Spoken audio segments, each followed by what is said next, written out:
Good morning students.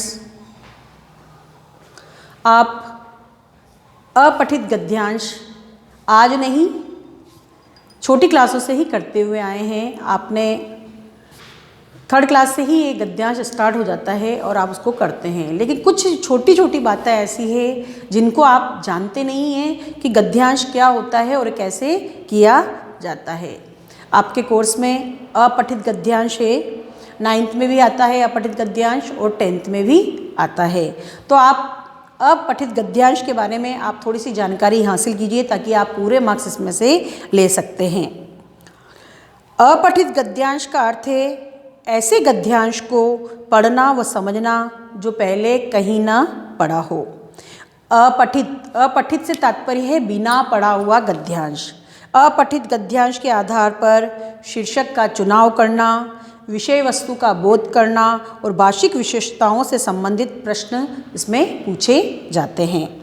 गद्यांश आधारित प्रश्नों को परीक्षा में सम्मिलित करने का मुख्य उद्देश्य छात्रों के दैनिक जीवन से समझने, बोलने के साथ साथ लिखने की क्षमता का विकास करना है।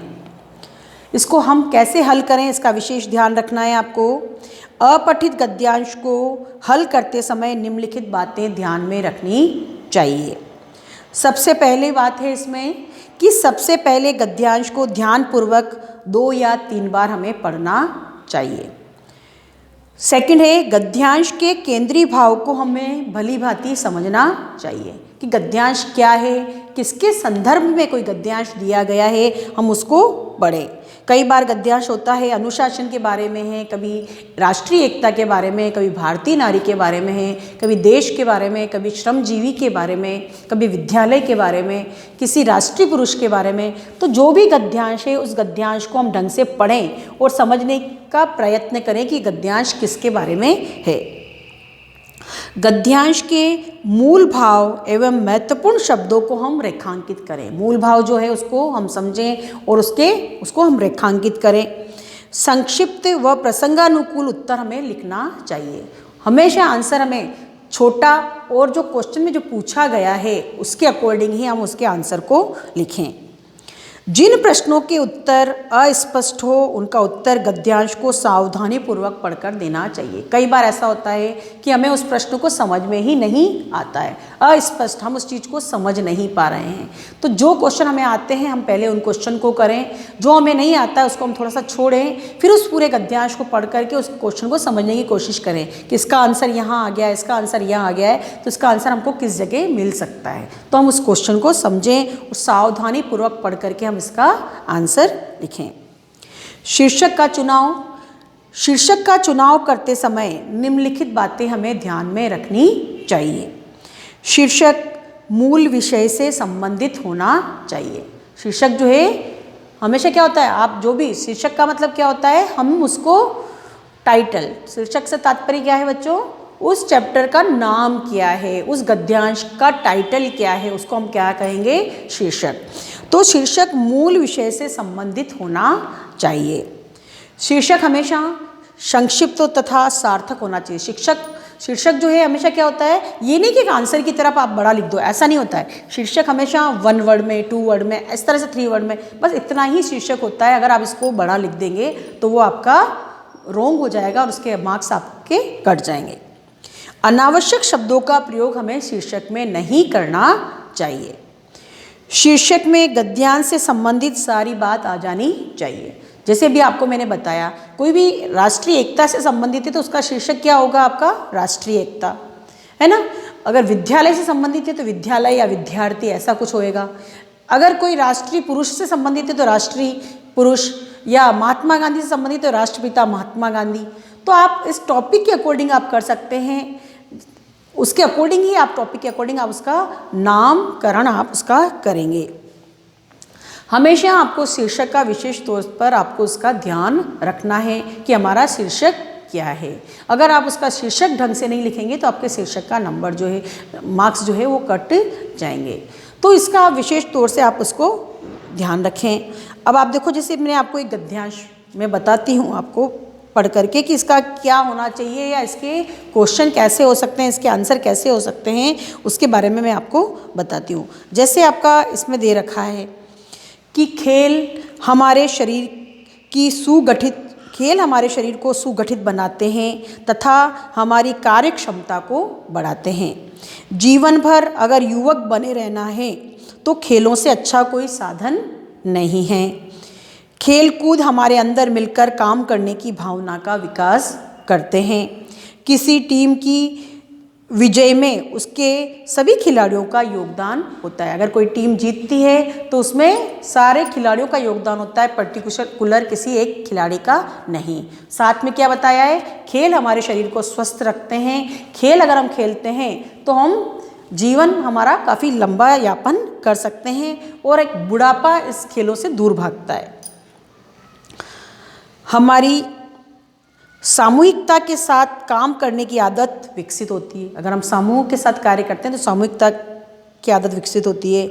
इस प्रकार खेल कूद हमारे अंदर संगठन और सहयोग, परस्पर विकास, अनुशासन और आज्ञाकारिता, साहस, सहनशीलता आदि अच्छे गुणों का विकास करते हैं।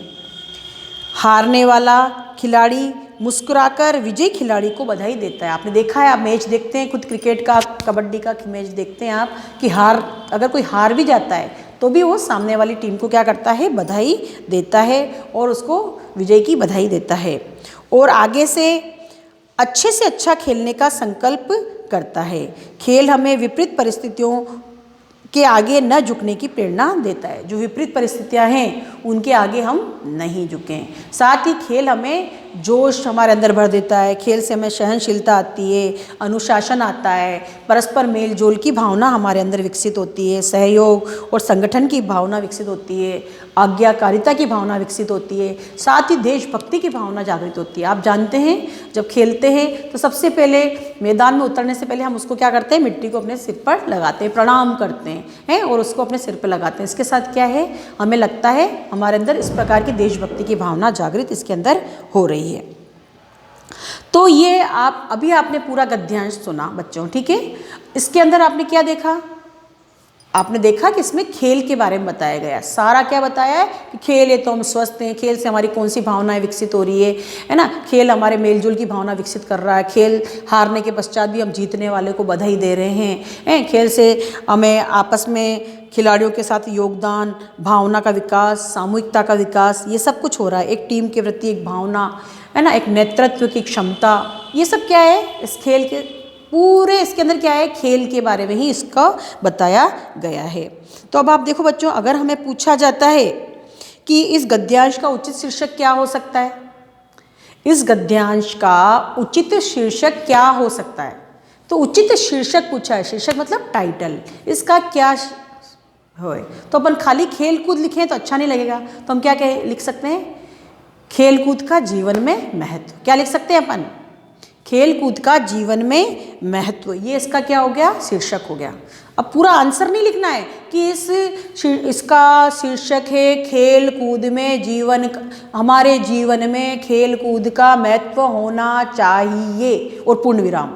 इतना बड़ा शीर्षक नहीं होता है बच्चों, केवल इन्वर्टेड कोमा में आपको सिर्फ इतना सा लिखना है कि खेल कूद में जीवन का महत्व। इसको सजाना संवारना नहीं है कि हमारे जीवन में इसका ये महत्व है, हमें खेलना चाहिए और खेल कूद का हमारे जीवन में बहुत ही महत्व है। ये तो केवल एक सार हो गया है। पूरा क्या हो गया, इसका एक सार हो गया है। अगर आपको सार लिखना है, समरी लिखनी है तो आप ये लिखेंगे, लेकिन शीर्षक लिखना है तो सिर्फ आप इन्वर्टेड कोमा लगा के लिखेंगे खेलों का जीवन में महत्व। बस कुछ नहीं करना है आपको, यही आपको इसको लिखना है, ठीक है।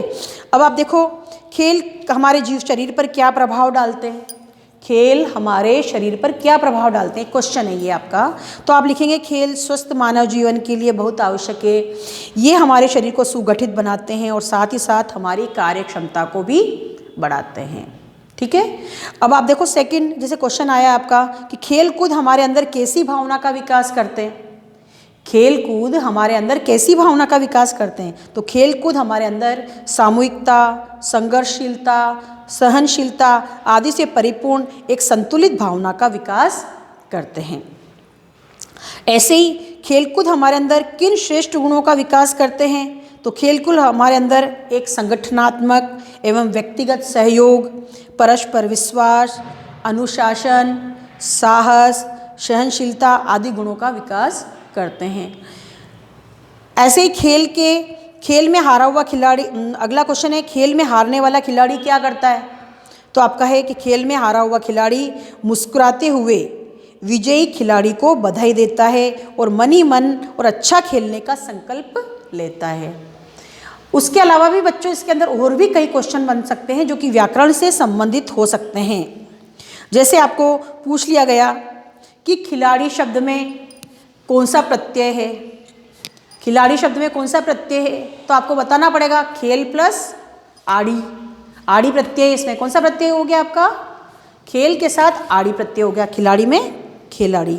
ऐसे आपसे पूछा कि ये पूछा जाता है इसके अंदर कि इसमें कौन सी गद्यांश में से कौन सी जातिवाचक संज्ञा है, तो आप बता सकते हो कि खेल जो है वो आपकी जातिवाचक संज्ञा है, सार हो सकता है। तो इस प्रकार से बच्चों ये आपका गद्यांश है। तो इसको आप इस तरह से आपको पैराग्राफ को पढ़ना है और ढंग से आपको इसको करना है। वैसे आप करते आए हैं और आप अच्छी तरह से करते हैं, पर फिर भी इसकी थोड़ी सी बारीकियों का विशेष ध्यान रखें। Thank you.